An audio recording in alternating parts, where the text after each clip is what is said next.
What up, family? This is your man Jeff. Welcome back to my channel, Food Delivery Guru.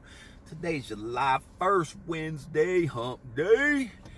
And yes, I did not make the Top Dasher program for the first time since it started, y'all. So, what does that mean and how is that going to affect me? How is not being a Top Dasher, if you're shooting for Top Dasher or you didn't make Top Dasher, how is it going to affect you? That is solely going to depend on the area that you are in, okay? So for me, I really like the Top Dasher program. I like the fact that I can drive when I want to. I can drive wherever I want to.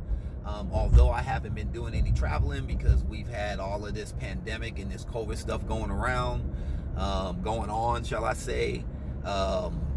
But I like the fact that I can drive whenever I want, and I don't have to wait for the zone or region or area to turn red in order to drive, okay? I like the fact that I get prioritized orders, and some people are going to disagree and say that that's a bunch of BS, but I'm here to tell you there's been so many times where I will drive up to a hotspot and there's other dashers that are waiting, and I'll pull up right in their area and I will get an order and they won't. And the look on their faces a lot of times is priceless. And I just go, Top Dasher. And I know that's kind of jacked up, but it is what it is. So the Top Dasher does have its benefits. The one thing that I don't is the fact that you are going to get a lot more crappy orders. But that's a part of being a Top Dasher. But for me, losing the Top Dasher, I had a 47% acceptance rating. Oh well. And I'll talk about why I had a 47%. But here's the thing.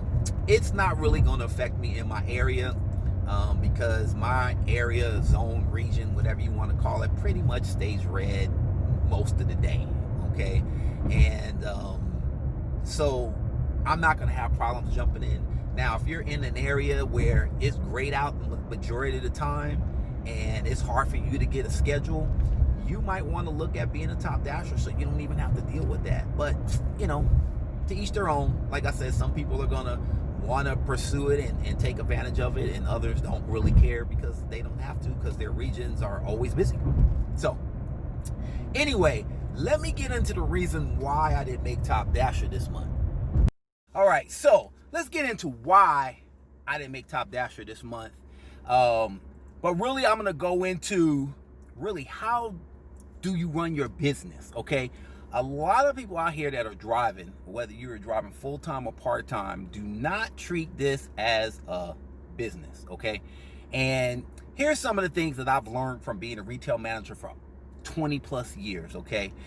Anybody that has worked in retail for any amount of time knows that all retail businesses always look at the previous year's sales, things that they've ordered, whatever the case is, to try to determine, how much quantity they need of something, to set goals for, the sales and things that they need to do to, better themselves, for the stockholders, okay? And that's all I did for 20 plus years as a manager, always looking at the previous quarter sales, the last year's sales versus this, what we ordered.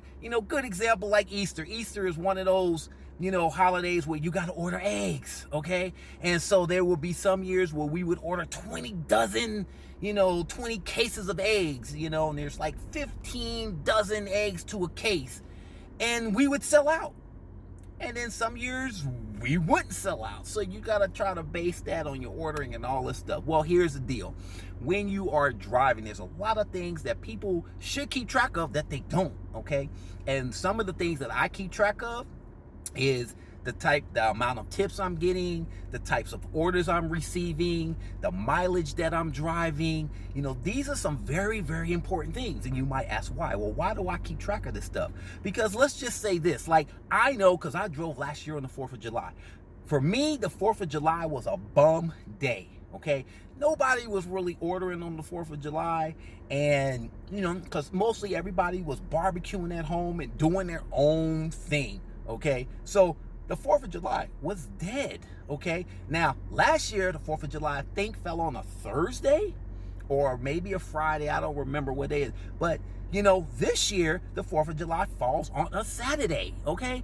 And Saturday is already slow in most areas. And the fact that the 4th of July is on a Saturday, and I already know that for a fact, guess what? I'm not wasting my time working. Hence why when I look at the statistics that I create for myself, because I treat this as a business, there's going to be specific times of the year that I'm going to be able to look at the previous year and say, man, this is a slow, I didn't really make no money. And I'm looking at the amount of hours that I worked. I might want to plan a vacation during that time. Just saying. So the reason why I didn't make Top Dasher is because, you know, I compared my statistics and I looked at April and May and June. Okay, so when I look at April and May, this was during the height of the COVID, hype of the pandemic. We had so many new customers coming in, so many customers tipping really high.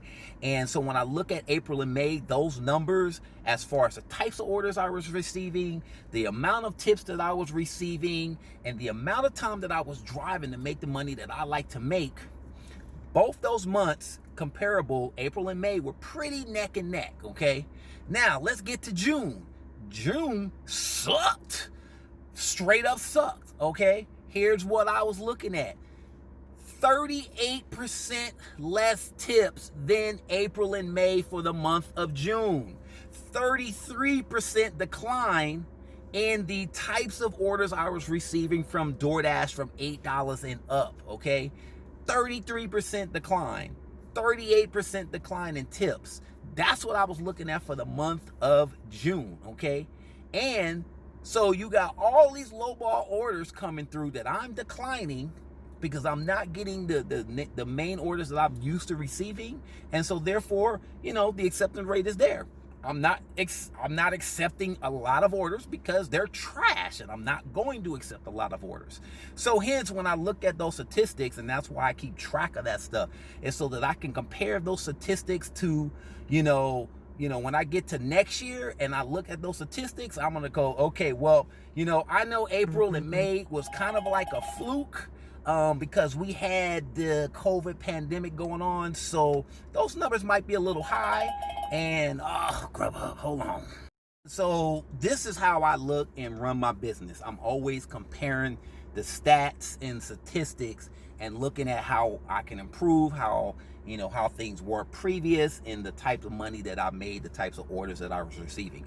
Now, this whole gig economy is constantly changing. The apps are always changing. They're always changing incentives. They're always changing, you know, how the platform is run. And so there's a lot of things that we got to take into consideration. But if you're a good business owner, you look at all of that and you take all of that in consideration. Now, that's just me because I've been in retail. I was in retail for 20 plus years, and that's how we had to analyze stuff. That's how we had to look at things, and that's how we had to go moving forward because we had to please the stockholders. At this point, if you're working for yourself and you're doing DoorDash, Grubhub, Caviar, Food Jets, you know, whatever the case is, the only person you got to please is yourself, okay? But tracking, you know, that type of stuff is very important to run an effective business, okay? So hence why I did not make Top Dasher, because the orders just were not coming in, guys. They weren't coming in the way they normally come in.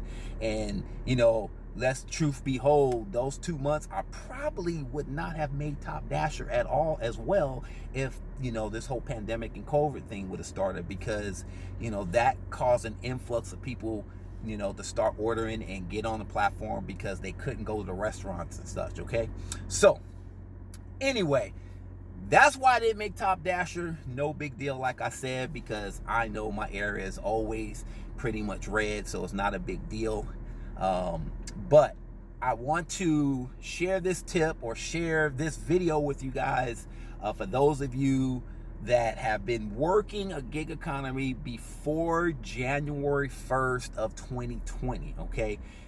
They got an SBA loan and you can get $1,000 grant, okay? Now, I'm not going to get into all the details. All I'm going to do is share the king of DoorDashing, which is Bentley Coop. I'm going to share his video, and he's going to talk about it and how to go through and fill out the application.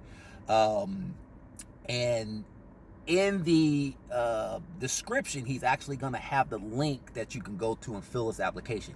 Now, this stuff, y'all should know if you are a true business owner. There's not a reason why you should not know that, you know, the Small Business Administration, which is the SBA, has, you know, a loan program or a grant program which is giving you free money. I've already got mine, y'all. So I'm just gonna go ahead and share that video. Like I said, in the description, he will put the link to that, but you would have had to be dashing, grubbing, postmating, caviaring, food jetting, all of the above, okay? Anything gig, you would have to be doing it before January 1st of 2020. So look in the description below. I'm gonna put the link to his video. And you know, with that being said, guys, y'all know what I always say. Drive safe out there, make that money. Peace out.